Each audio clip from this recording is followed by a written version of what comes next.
Hey everybody, and welcome back to Keeping It Real with Tiff and Carl. I'm Carl Rabun. Tiffany Saucedo. All right. And if I sound a little weird, it's because I'm joining from an undisclosed location.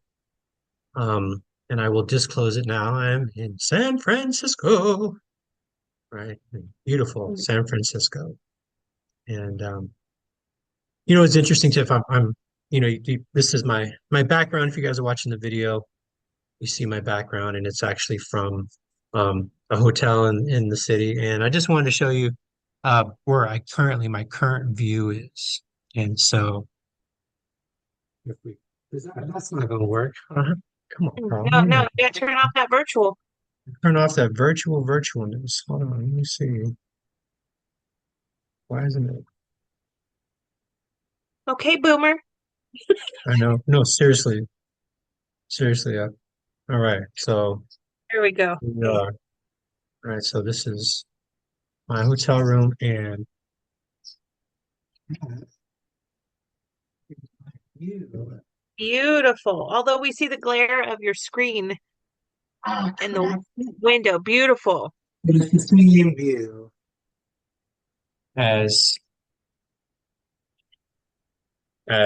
my background, um, except it's rainy and there's no glare. So, anyways, yeah, I'm in the same hotel room. I guess I'm always in with you guys, right? So, but hey, all right, Gorgeous. yes. And So, I changed mine to be the sunset where I'm at. This was taken from this location as well. Although it's pitch and black right are you in a foreign land? now. I am. I am in Mexico. Okay. I'm in the desert. I'm coming to you live from my trailer, which is now my office.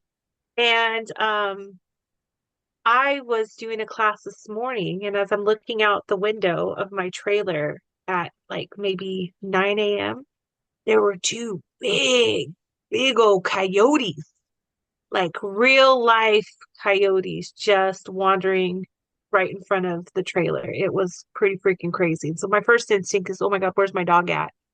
And then I remembered my mom was out walking with her little dog. Yeah. And I'm like, oh my God, and her little dog too. So I was thinking about my mom and her little dog. And then they came up a few minutes later, they walked up. And so we have a walking stick. And I told my mom from now on, when she goes out by herself, to take that stick because the coyotes are out and they look hungry. No, and coyotes they'll go after anything. I think it's like 25 pounds and less, Mhm. right? But otherwise they'll stay out. The scariest thing I've ever encountered. I was dumping the trash. I used to live out in the desert in California City, Well, that's way which out in the way stick. out. Yeah, I owned a house out there when I was working at the Air Force Base, right? And I went out to dump my trash, and across the street there's just vacant lots, right? And it was dark, and all of a sudden I see one pair of eyes, luminescent eyes. Then all of a sudden I see three more pair of luminescent eyes, and then 10 more pair of luminescent eyes, and they're all just kind of still looking at me. Literally, I thought I was gonna die by coyote, death by coyote. But Oh my God. I dumped the trash, went back in my room, and really, I mean, they're honestly more scared of you than, you know, but but aren't the coyotes that I'm used to at the Air Force Base, they're federally protected, so they will walk in front of you in the car and stand in the road like, what you gonna do? They go, touch me and I'll sue. That's right. Pretty much, right? And they would do that and just sit there and look at you like you ain't gonna do nothing. And if you tried to move, they'll just move with you, right? Them and the crows. The crows were as big as the freaking coyotes. And those things hopped, right? So yeah, Air Force Base, Edwards, beware of coyotes and crows, and they ain't afraid of you. So your coyotes, Coyotes, and just then there's a bird. I don't know if it's a hawk or I'm not a bird watcher. I know little about nature. I've been a city person my whole life, so There has been a bird that's been flying around that sounds majestic AF. I think it might be an eagle, but it like makes this cook, and I'm like, this shit sounds like the national anthem. So I'm thinking it might be an eagle. So wait, I stand up can and you I make put that my hand. wait, can you make that sound again? I didn't quite hear it. Oh, shut up, Carl. Nobody likes you. Anyways, it's majestic. It's super majestic. I don't know what kind of animal it is, but there's all kinds of critters here. We have like these hares that have these like ears that are about 20 feet long. We have roadrunners and we have these stink bugs that look like I don't know what they are, but they're like big and black and they just walk around, but you can't touch them because then they spray you and then it stinks, and so you just have to leave them alone. Um, we have these like mouse squirrel hybrid creatures. I mean, there's just a lot of wildlife out here. And it's cool, but it's really, I really actually enjoy it, believe it or not. I'm terrified. The coyotes freak me out a little bit, but I'm sure that they're not going to do anything, but it's still a little weird to see like these big wild animals just walking by, like, what's up? And I'm like, nothing, like, keep going. I heard they have little dogs down the road. Go check them. Right? Yeah, when you stop hearing them yapping, then you know something's going on. But But it's yeah. it's interesting. It's interesting being out here, but I love it. No complaints for me. I have to go back to the States in a few days, and I'm already like, mm, mm. So Anyways, have you had any travels lately other than to, as my daughter used to call it, Mexico? Yeah. I just here in Mexico, it's been this month was a virtual month for me, and I've been working a lot, but it's all been virtual, which has been great. So we've been here for almost like 3 weeks now. It'll be 3 weeks Mhm. by the time we leave. And it's really been nice to kind of be settled, and um, I've been on this like culinary kick. I was channeling my inner Martha Stewart yesterday, so I made oatmeal, but I didn't just make oatmeal, but I made oatmeal and I made like this apple compote with pear liqueur in it, and then toasted pecans. I made these things today. They're called hueritos, but it's a like a yellow chili, and inside it has like cheese and shrimp. And then I added, because I'm fancy, a little bit of chorizo to them. And then you just roast them. My husband threw them in the smoker, and then I put them in the broiler to get them all bubbly on the outside. So That like was a pretty, relleno?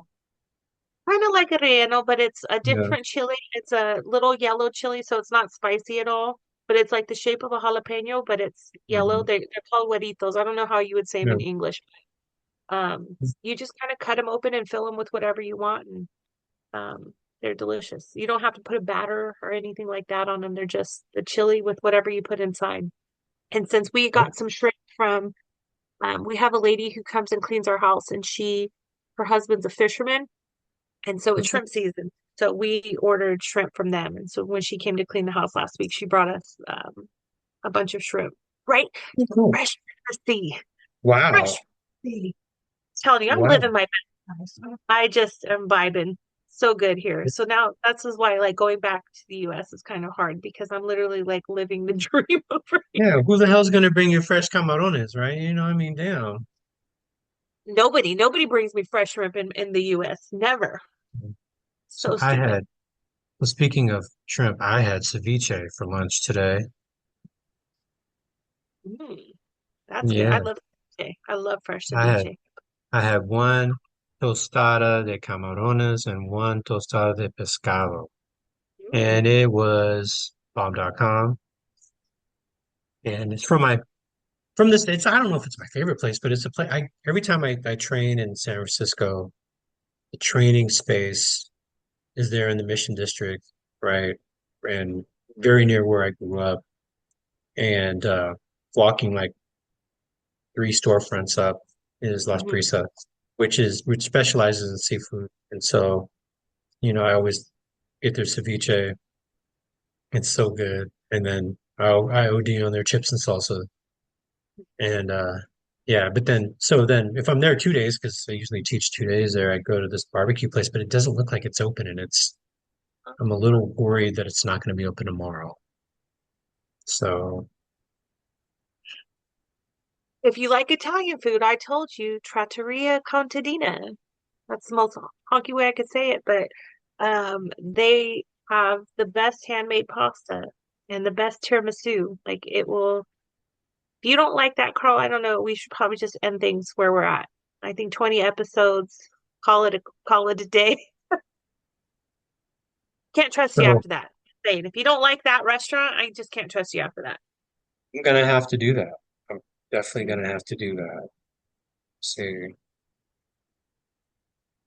So you're in San Francisco. Where else have you been since we last So chat? I was in yesterday, I was in Weaverville, Weaverville. which yeah, in Trinity County, which is like an hour east of Reading. No, I'm sorry, hour west of Reading Yep. and about 100 miles east of Eureka. So it's kind of like right in the middle of Highway 5 and Highway 101. Yep. And it was cold, cold. I've never trained in a jacket before, but it's the first time I've ever trained in my jacket towards the end. Either it's super cold or I'm super old, one of the two. It's happening. And then getting over there's a summit, about 3,200 feet, and it was snowing. It was snowing pretty good. And then I got over it, and then it stopped snowing, and I made my way down to San Francisco, the good old city, Hmm. and got in my hotel room and got it snug as a bug in a rug. And then I am here now. Oh, and did I tell you that last week? Did I give you my schedule last week? So I was teaching a class for the state water boards, and so I taught. It was a full day class, but it was half on Tuesday and half on Thursday. And in between there, Yuba County wanted some classes, so I figured, and Yuba County is maybe about 40 minutes from my house. So taught a class on Tuesday morning home, and then I drove to Marysville and taught a class in the afternoon. And then I taught a full day in Marysville on Wednesday, and then Thursday I did the half and half again. So it Wow. was it was quite an escapade, but I was proud of myself. It was a whole production, right? So it's Yeah. like I took my shower in the morning, and then I had my clothes ready. I put them in the dryer, and then on my first break in the morning, I pulled them out and had them going. The second break, I actually changed my clothes. I went from a polo shirt to my actual shirt that I do when I teach outside of the house. Hmm. And then when we finished, I packed up my stuff and my backpack was all ready to go. I mean, I was like, I felt like I was on it. And so I was quite proud of myself. Good job. We're proud of you too. Right? Proud of you Most too. people are like, most people are like, what's the big deal, Carl? You don't know. If you don't know, you don't. Yeah. Now I have a wild week like that coming up, the second week of December. So I will be also in Weaverville, and then I'll be in Mhm. Shasta, and then I'll be in Modoc. So I literally have like the whole Northern California kind of like corridor, all in that week. And the good news is that, you know, Alturas is like 2 hours from Reading, and then Reading's right there, and then Weaverville's from, Yeah. like an hour from Reading. So they're not too bad. I've been trying Right. to be more thoughtful about like not doing the half day run for your life to get to the next place. Although I did shoot myself in the foot for like the springtime because I'll be in Del Norte for 2 days and then I'm virtual the next day. And so I need to figure out how I'm going to get from Del Norte back to my house, which is, I don't know, 1,200 miles. And maybe it's not that much, but it's a journey to get from there to there. I haven't figured it out. I might just end up staying up there and doing a virtual day and then coming home Yeah. the next day. Don't I'm not fly. sure yet. Don't I'm not think you sure can how fly. that's going to work You've already heard out. my story. Yes. So, We know, uh, I know. So I'll figure it out. I always do. I always figure it out. But it was just that was the time that they could do and I could do, and I try to accommodate places that are good to me. So there's some places I wouldn't have gone that length for, but for them, I definitely will because they always treat me right. So Yeah. So other than that, I mean, I had some pretty exciting things happen this week in my week of working virtually. Remember we talked recently about 90 Day Fiancé being my favorite guilty pleasure? Yeah. You're on So, 90 Day Fiance. How does your husband feel about that? I'm no, no, no, no, suspicious. he's fine. He's fine. But let me tell you what happened. What happened was, we took our dogs to get groomed last week, and Mhm. the dog groomer here happens to be from 90 Day Fiance. Armando and Kenny, which is like my favorite couple off of 90 Day Fiance. His sister still runs the dog shop. It's like a boarding, they do grooming. It's like a doggy spot. It's like really great, great little spot. And so we took the dogs there. And so I met the sister. I met his sister, and Deborah, and my new friend. And then my husband was like, oh, my wife is kind of a stalker and she kind of loves you guys. And so she went and brought the mom, and I got to meet Armando's mom. And Armando's mom gave me a big old hug and said, I can come over anytime and help her cook, and we can cook together. And now we're best friends. And now I'm best friends with Deborah and Virginia from 90 Day Fiance, and you can catch me on season 21. I'm just saying. When the cameras come, you're gonna be like, "Mommy, hey, look, can we cook? Let's cook." Armando, Right. Armando's going to come visit his mom, and I'm going to be there like, hello, Yeah. Iho, welcome to your home. And he's going to be like, what the hell? But You're then, gonna like, the be next day, yeah. you're gonna be I Tia Tiffany. Yeah. You can call me TT. But yeah, so it was just that was like I fangirled so hard when we came home. I was like, oh my God, I can't believe I met Armando's mom, and I can't believe I met his sister. And my husband's like, it's not that big of a deal. Speak for yourself. I have peaked in life. I have peaked. And she was so Yeah. sweet. His mom was so sweet. Oh my gosh, she was so nice. I just want to be best friends with them. Just that's all. That was my fangirl moment. So Nice. So Nice. you want my autograph now or later? I'll get it to you, but I'm pretty much famous now. So what is your can you want to give your shameless plug for your website if anybody wants an autograph? www.givingthegiftcoaching.com. That's all. That's all. So excited. Yes. Anyways, it was just awesome. I just really it was just a great moment. And then yesterday, I know this is like super random, but this is the first time that we've been like in our new home where we can actually like be outside and be social because when we were here during the summer, it was just so hot and so miserable. Like you didn't want to be out anywhere because it just is so oppressively heat, like the oppressive heat. Like I don't know how else to describe it. So we've been like going out and like we hear from locals, oh, you got to go here, you got to go here. So one of the places that we kept hearing you have to go is this place called Raceland, and that this guy owns this big shop and he does like Taco Tuesdays on Tuesdays, and that you go and it's like free food. It's like by donation. So beer, wine, cocktails, food, and it's just by donation. And so we've been hearing about this for months. So last night was a Tuesday, so we decided to go out and check things out. And so we went, and it's literally this guy's like big, huge shop. And when I say huge shop, I mean huge shop. That's his house. That he's got like 8 hotel rooms on the top of it. He's got a bar in the middle. He had like a hibachi grill right there. He had karaoke going on. There's tons of people there. And inside there, he has a barber shop. He has a massage place. He has I don't remember the other. It's just there was a lot going on in this place. And again, everybody's just hanging out. And the owner comes, his name is George, and he was super friendly. And he was like, oh, help yourself. There's beer in the fridge and blah, blah, blah. It's just this dude's house. It's not even a business. Like people just go hang out. This guy pads and like, I don't know. It was just like a blink. It was just a weird experience. It was a cool experience. I don't want to knock it. There was nothing bad about it.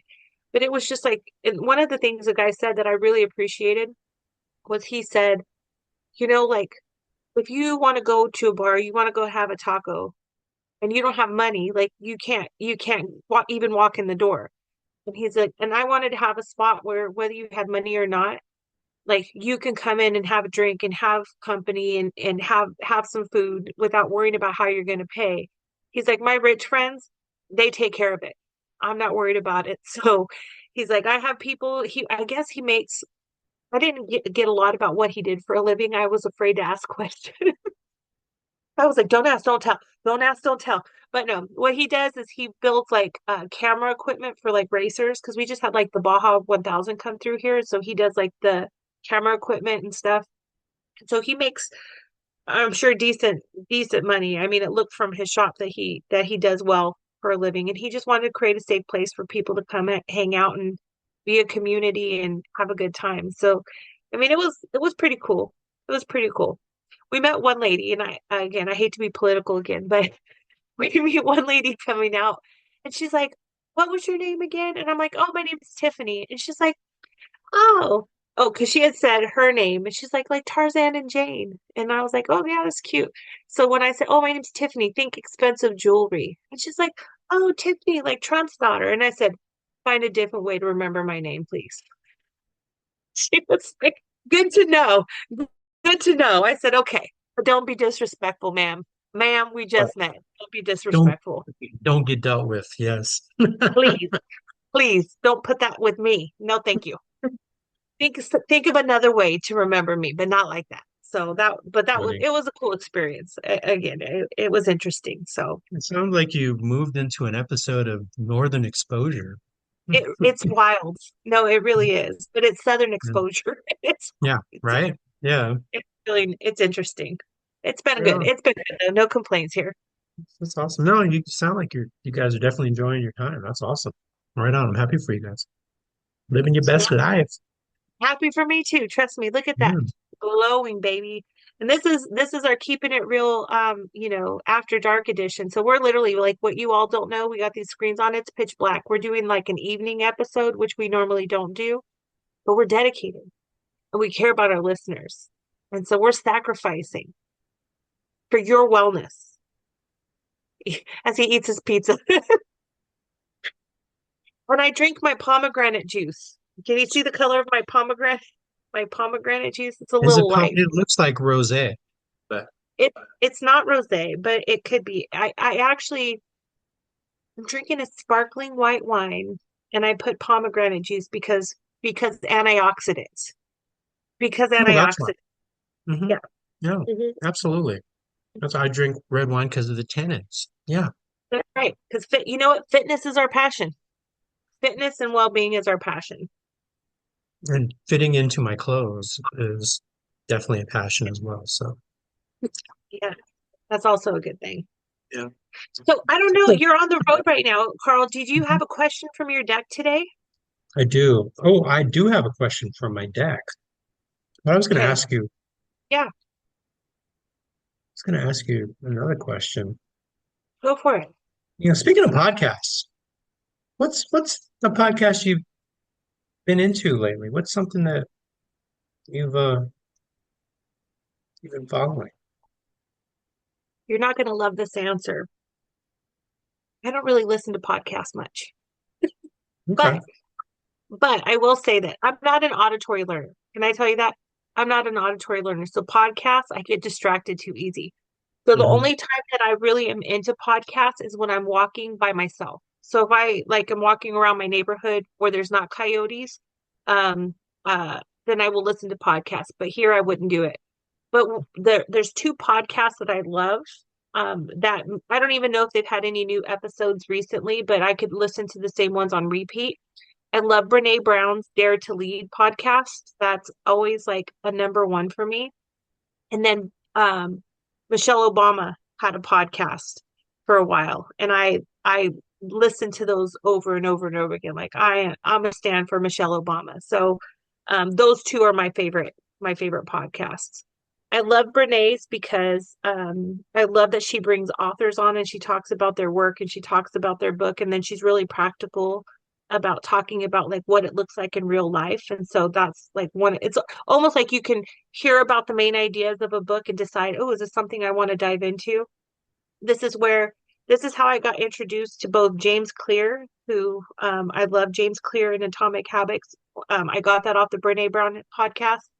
And then Hmm. Adam Grant, who I might have a professional crush on Adam Grant. I might have a professional crush on him. Okay. But I introduced to his work through Brene Brown's podcast. And so I really, really love that one. But the Michelle Obama one, I would find myself with the Michelle Obama podcast stopping and hitting pause so I could like write out, like take notes on what she just said. Like, I really want to remember that. Let me write that down. Oh. Yeah, she's got a lot of wisdom, you know, Hmm. for sure. Very cool. What about Well, you? What so my latest obsessions, there's two that I found just out of nowhere. And one is this one called Finding Mastery with Dr. Michael Gervais. do you? And he's a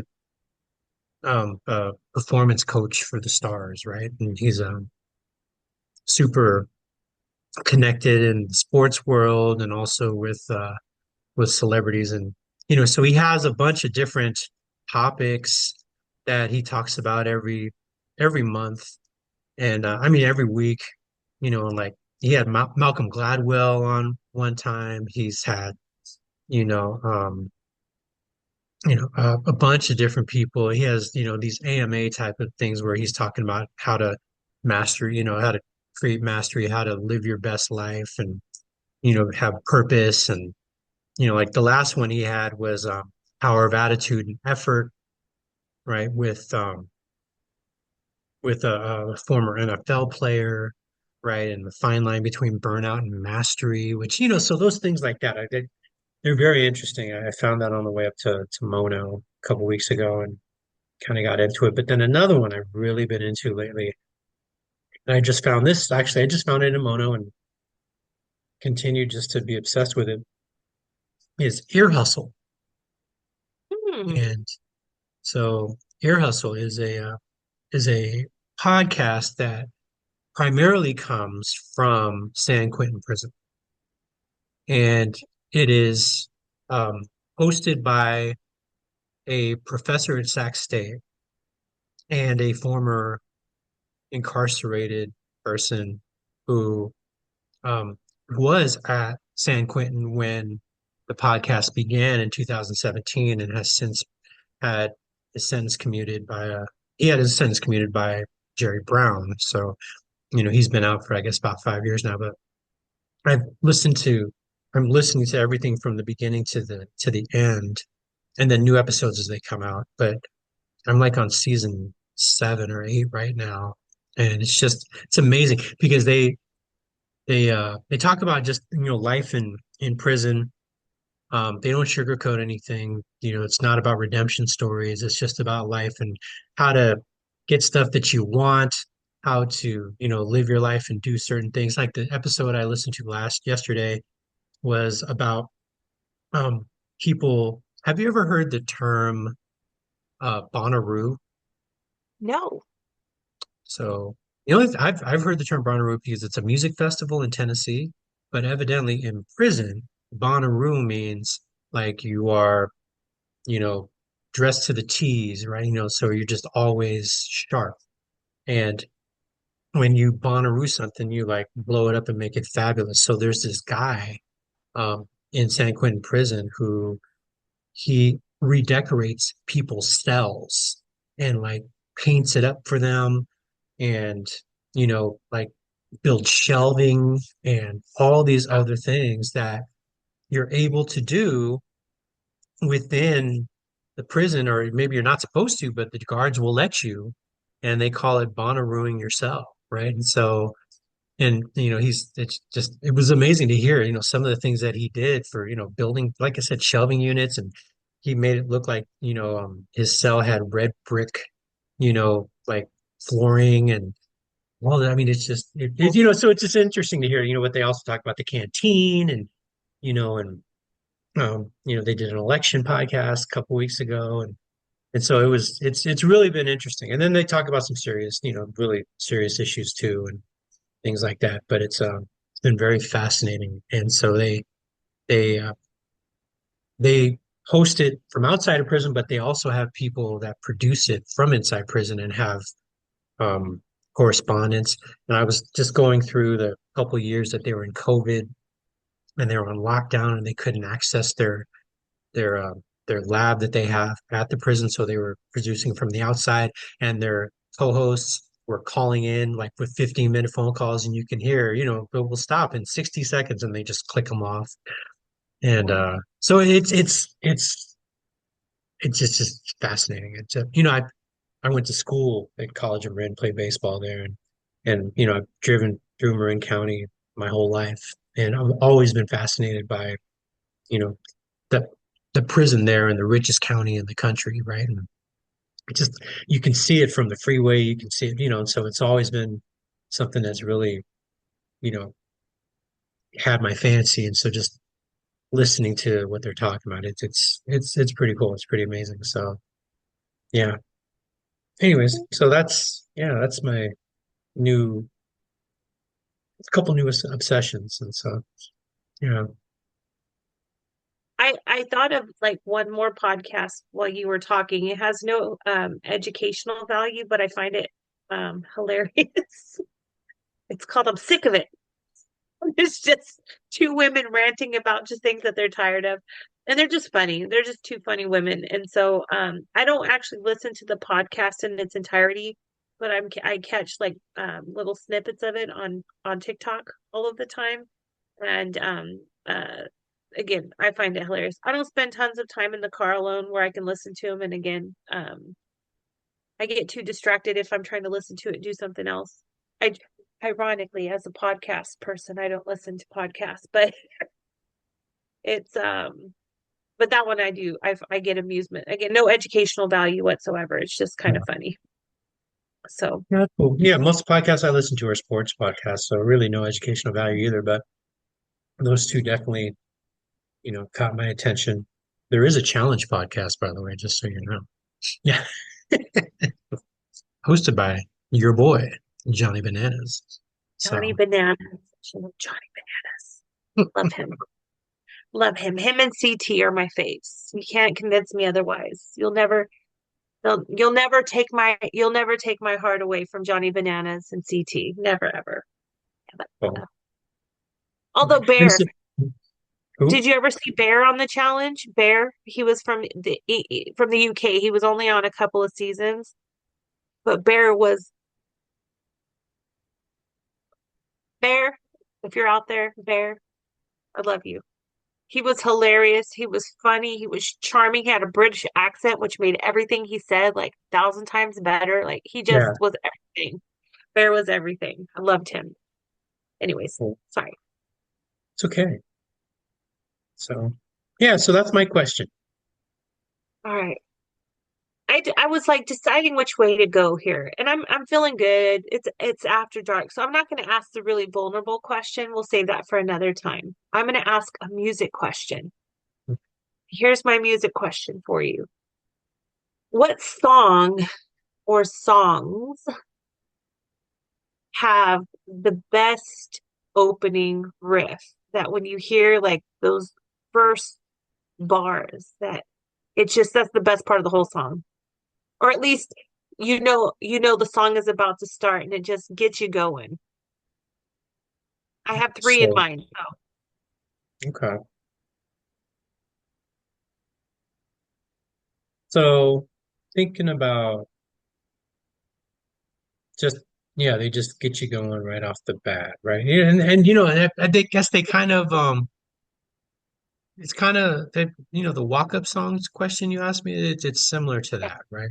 And yeah. so I would, what song just pops in my head right now and I can't get out it for some reason is the next episode from Dr. Dre, That's a good right? one. That's a good Right. one. Just the beginning when it pops up, No, and it's yeah, I've done some deep diving on the origins of the sample that he did and stuff like that. And so that's one. Probably uh People of the Sun from Rage Against the Machine. That is that is my walk-up song. So like if I heard that just with the that just yeah, I'm ready to hit 12 grand slams and won it back. Let's do it. Right. And then a third, I would there's so many, but like if we're go into a third. I probably would um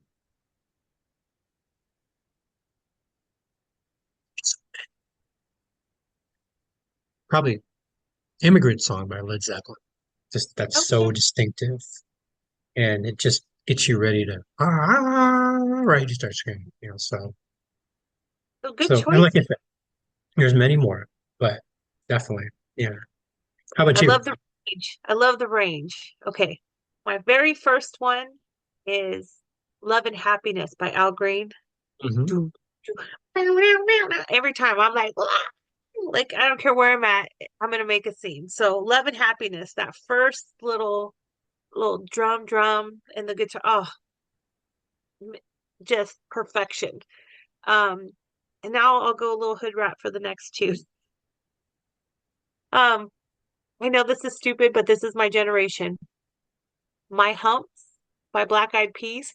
Hmm. Uh, as soon as I hear that beginning, I know, no, no, I already know it's about to go down, right? And I can't not do it, by the way. I could be like in a coma and probably like, I can't not my humps it, right? And then my last one, and this is absolutely my generation, is the beginning of Back That Ass Up by Juvenile. As soon as I Hmm. hear come to 99 to 2000s, it's it's it's like the mating call. Like you just can't not. And those are like the three that it's you hear it no matter where you're at, you know it's coming and you're like, wait for it, and then just all chaos after that. Those are my three. But I like your three too. Those are all good, very good choices as well. No, great choices. Yeah. Yeah. Al Green always reminds me of my dad. That's like a very nostalgic like genre, like Marvin Gaye and Al Green. Like when I hear that music, it makes me think of my dad and when he was like at his happiest.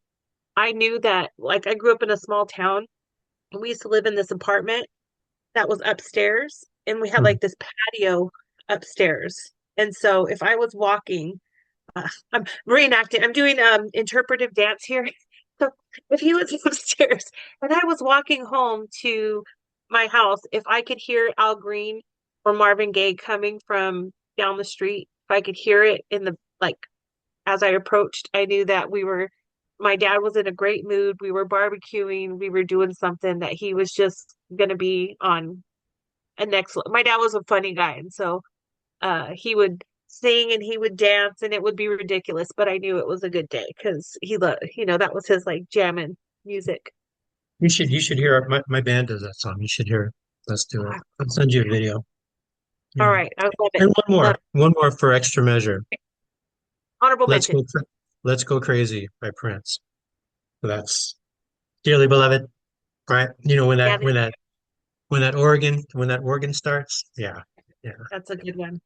That yeah. is a good.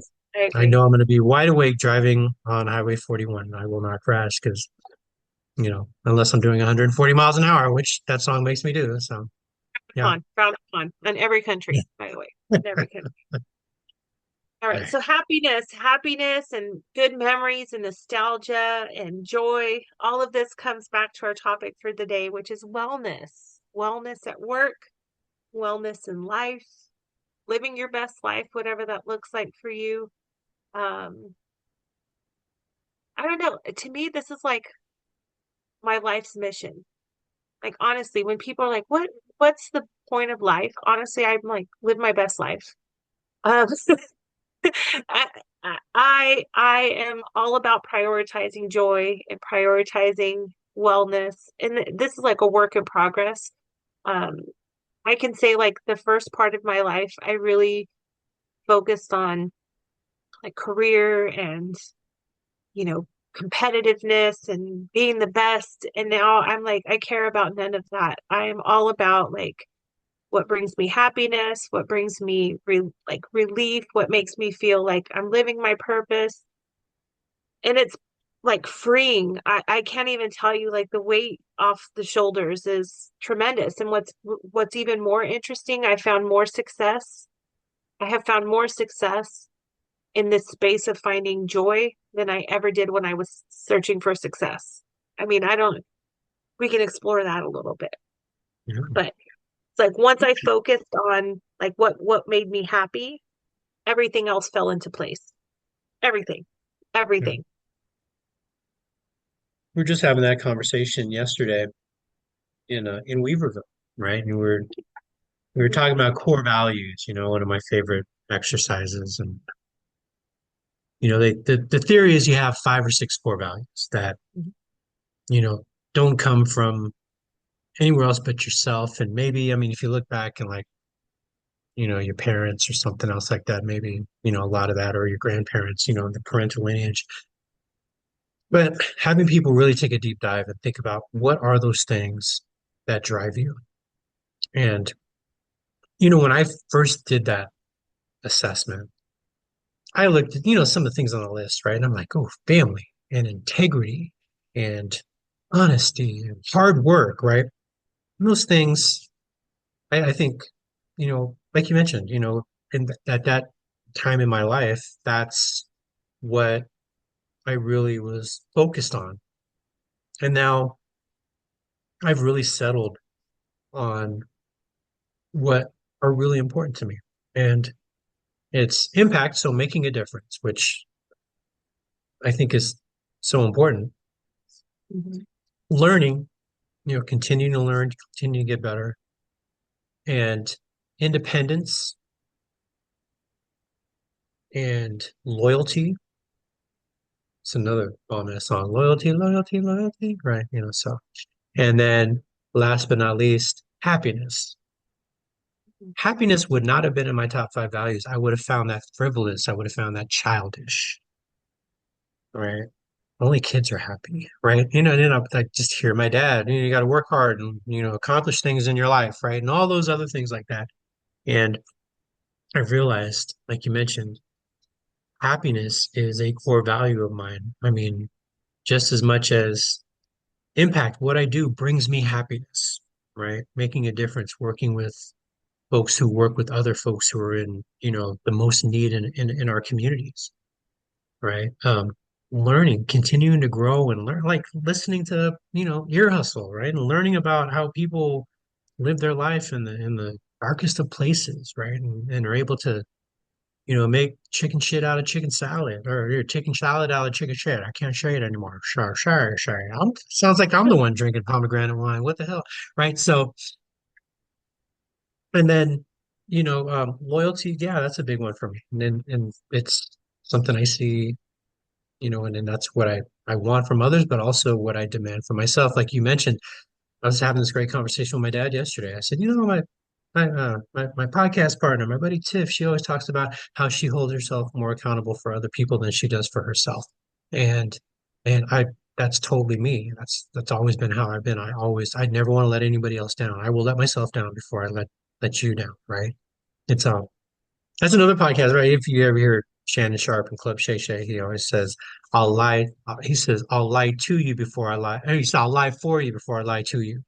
Right. So, and then, just that idea of happiness, that those things go hand in hand. All of that stuff leads me to where I am, independence. I mean, I get to make my own schedule, right? I'm not sitting behind a desk all the time doing stuff that I don't want to do. There's nothing that I'm doing right now that I don't want to do. Even if I'm building classes at 2 o'clock in the morning, it's because I love building classes, right? And stuff has to get done. And then I get to present those classes that I busted my ass on, right? So, that's it's so fulfilling. And it was nowhere near where I was just 10 years ago, right? And I always wanted to get here. So I feel, it's a conversation I had. I'm really happy where I'm at, which is super scary because I didn't know you were supposed to be happy, working, having a career. Yeah. You know, as part of that coaching program that we both did, we did that values assessment. And I've done that like several times back in the day because I can't remember what my values were back then. But what I found really interesting about this last round, and again, this was like a year ago, was that my top, I don't remember my top five, but I can remember my top three. And authenticity was one of them. And that is something that I really, really value. Like, I want to be exactly who I am. And I want you to be able to be exactly who you are. That's something that's important to me. And so I try to be a safe place for people, no judgment. No, there are some things I judge, like politics, but that's another story. But again, authenticity, I want you to be who you are. Um, I also, integrity is something that's important to me. And that really is about that accountability to others, and doing what I say I'm going to do and following through on the commitments that I make. And that includes me not overextending myself and taking on commitments that I'm not going to be able to be good at. Um, integrity for me is also like really kind of being who I say I am on paper and not trying to like pull the rug like to me it's like hand in hand with authenticity. So integrity is I'm not going to be fake and phony with you. You either love me or you don't, and I don't lose sleep over it either way. So integrity for me is like I'm going to be real. I'm going to keep it real. This is part of the podcast. This was one of the agreements that Carl and I made when we decided to make the podcast. Is I didn't want it to be scripted. I didn't want like us to put. I want us to have real conversations because again, integrity and who you are is important to me. So, and then my last one surprised me. It actually really surprised me, and it was freedom. And it was freedom. And it was when I really thought about like this value, it again ties in with like authenticity and integrity, the freedom to be who I am, the freedom to say what I'm thinking, the freedom to be accountable for my actions, but also the freedom to make choices in my life where I don't feel tied to something that doesn't bring me joy. And so I'm very much like you in the sense that I love the flexibility of my job. I work when I want to. I don't work when I don't want to. I don't have financial freedom. I still have bills, still got bills to pay. I have financial obligations that require me to work, but I can choose what to work on. I have some flexibility and some freedom in like projects that I become involved in and what I don't become involved in. And I'm always somewhere. Again, where in the world is Tiff? I'm always somewhere, and I have the freedom to move around and be in the places that I want to be. And as I've gotten older, that's become even more important to me. Like the idea of going back to an everyday job in an office, Carl, like I would rather beg for money on a street corner, to be honest. I would literally I would rather become a panhandler than to not have the freedom to be where I want to be when I want to be there. And that's something, again, it dictates my behavior because I go, let's get certified for coaching. So I have another income stream that allows some flexibility. Let me really increase my virtual presence so I can do more virtual training or presentations where I can be where I want to be and still be employed. Like it kind of guides the way I've shifted the way I look at work and the way I look at my personal time as well. Right. So if I'm like, oh, I have a meeting, is that going to cut into my water aerobics time? Because I've been doing water aerobics with old ladies like all week. And is this is this going to cut into my time doing the twist with Doris? Because if it is, I really do have a friend named Doris at the pool. If it is, then maybe that's not the right thing for me because I want the freedom to be able to go to water aerobics with Doris when I want to go to do water aerobics with Doris. And that's just how it is. So those are Do my your three. water aerobics. I love it. I do. Yeah. You know, and I have to tell you, freedom. I went through this bathing suit like infatuation a couple years ago where I bought like I don't know, I probably have like 40 bathing suits. It's really a ridiculous number of bathing suits, a ridiculous like unnecessary number of bathing suits that I own. So like my goal is every day I go to water aerobics, I don like a fashion show a new bathing suit. And so I've become like the bathing suit queen at the water aerobics pool. I mean, who cares? It makes me happy. It makes me happy. So you have a bathing suit drip. Is that what that I is? do. Yeah. I do. When people talk about me behind my back at the pool, I want them to just say, that young lady, that young lady, she's got a lot of bathing suits. That's the reputation I'm trying to develop right now.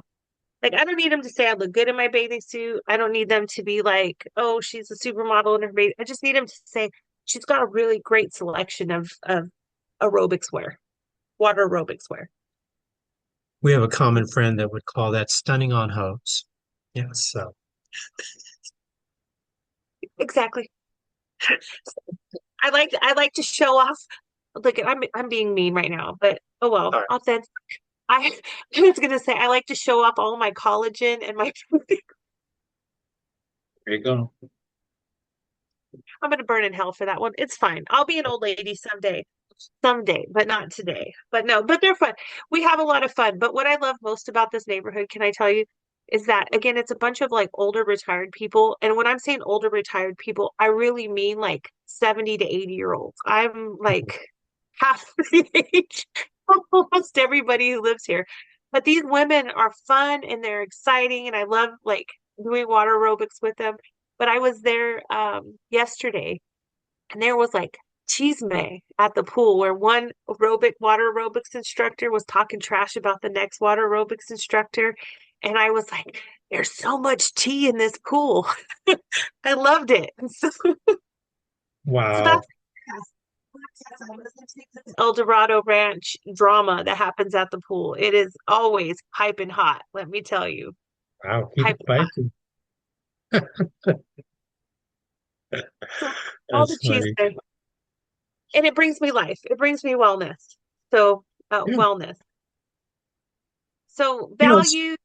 Yeah, go ahead, Carl. Go ahead. no, You go. go ahead. No, No, values well. Yeah, values is definitely like living your values and knowing your values and what like motivates you and brings you joy. Like super important pieces of wellness, not just in work and in life. But there's like so much to wellness that's not like spa days and face masks. It's more than like shoulder massages and green tea, like obviously those can be great things for your wellness, but self-care is so much bigger than that. And there's that's dimensions to it. yeah. I was going to Dimen- ask you. What are your when you think of the idea of wellness? What does it mean to you? so when I think about wellness, for me, it's really like balance, like finding balance. And there's like all of this discussion about like work-life balance, but it really is like we're one person. Like I am not one person when I'm at work and a different person when I'm at home. Like my life is a combination of all of those things. And so if I'm struggling at home, that inevitably is going to show up in the way that I work. If I'm struggling at work, that inevitably is going to show up the way that I am at home. Like if I had a rough day at work, I don't come home and be like, oh, shut off that stressor. Hey, woo. I there's got to be some relief for managing that stress. I mean, and there's techniques. I know when I was a parent and my kids were younger, where I had to like shut off work and then go home. I wanted to really transition. So I would oftentimes like listen to some really ridiculous rage music to just let me like get it out and whatever stress I was feeling, like let me, what song was like the rage song for me that I would just boom was Enema from Tool. Hmm. I would get down. Like if you ever pulled up to me at a stoplight, I was like, "Ah," like just getting it, like get it all out so that I could go home and try to be a good person because I didn't want to take whatever like stress was at work back home. And again, vice versa. I don't want to bring the stress from home to work, but it's not a switch. There's not a switch that you flip. And so wellness to me is holistic. It's your whole life and finding balance in your whole life and not just like little pockets of it. Yeah, no, that's absolutely true. I mean, so many people, you hear people say, well, I keep work, at home, at home. You Bullshit. know, Bullshit. the one thing that's portable is stress. Stress is going to go with you wherever you are, right? If you have work stress, you're going to take it home. If you have home stress, you're going to take it to work. And It just might manifest itself in different ways, but it's there. And to deny it is allowing it to grow and fester, right? So recognizing your stress levels, recognizing what you're experiencing and how it's affecting you is so important to our overall idea of how we're feeling and how we are performing. And not just work performance, just performance as a spouse, performance as a parent, performance as friend, right? If work stress is stressing you out to the point where you don't want to deal with people, then you don't hang out with your friends. Your friends want to know what's going on. Or, you're taking it out on your spouse and your spouse wants to know what's going on. Your kids suffer, right? So, and vice versa, right? Home stuff gets in the way of your interactions. I mean, we both we're social workers, right? So, I mean, how easy is it for us to have a fight with our spouse and or have a disagreement or something else that's happening with our kid, and for that to carry over to listening to a client talk about what they're dealing with, and in our mind, we're like, well, I'm dealing with worse, or I don't understand, and so it can really get in the way of how you I know I just marital spouse got in the way of of marital stress got in the way of me being an effective supervisor for a while, and I had to create those boundaries that we're going to talk about later. But it to deny stress makes it fester, and if Mm-hmm. you try to keep it down, and it's going to fester internally, and that's where it really causes issues, right? There's a Tiff, that 75 to 90% of all visits to your primary care doctor are stress related. I believe it. So just think about the things you go to see your doctor for, right?